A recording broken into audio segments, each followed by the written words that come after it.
while ago, my daughter was talking with a friend, recalling her early days learning to drive and who taught her. And I'll give you a hint, it wasn't me. She reminded me that neither she nor her mom thought I would have the patience, and figured before it was over, one or the other of us wouldn't make it out alive. It takes patience to teach your daughter or son to drive the family car, and a whole lot of trust too. Now imagine the level of trust involved as Jesus was preparing to leave this earth, and his ministry to a band of followers who, as long as he had been with them, had gotten his message or his meaning wrong as many times as they had gotten it right. They were God's last best hope for the world. Jesus had to trust that they would stand the test, and that the bunch of them, 11 down from the original 12 disciples, just one day before it was all to happen, would somehow embody and transmit Jesus' message to the world. The risk that God took handing over the gospel to that crew, somehow it worked. The risk paid off, and the trust was well placed. Jesus had turned them into followers who would give their lives rather than deny what they had been taught and now believed with every fiber of their being.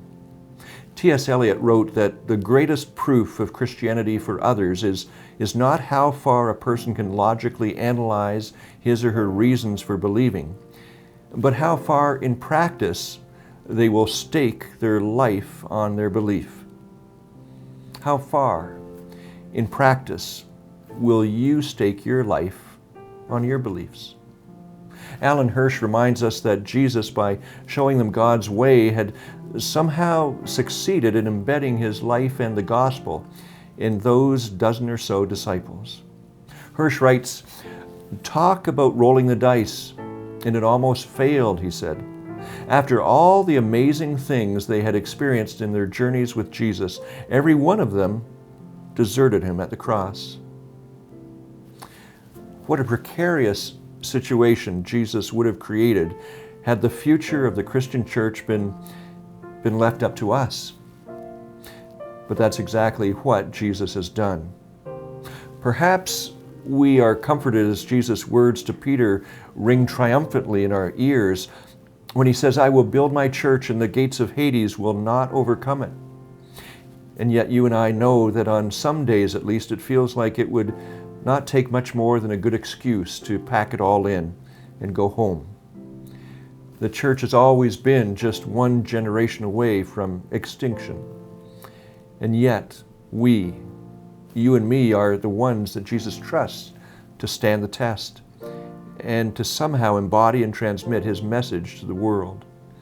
God continues to daily risk it all because we are the ones God is handing the gospel, the good news to share with the world right now. And it's still true that the greatest proof of Christianity for others is how far in practice we will stake our lives on what we believe. Today's not a time for fear, but of self-discipline. And good thing too, because we've been given that. That is what 2 Timothy chapter 1, verse 7 assures us of, where it says, For God has not given us a spirit of fear and timidity, but rather of power and love and self-discipline. Jesus trusted his followers, and God still trusts us to do what Christ followers always do, to continue the journey, giving it everything we've got, keeping our eyes on Christ who is leading us every step of the way. I'm Craig Rumble. Thanks for being together with Markham Baptist Church.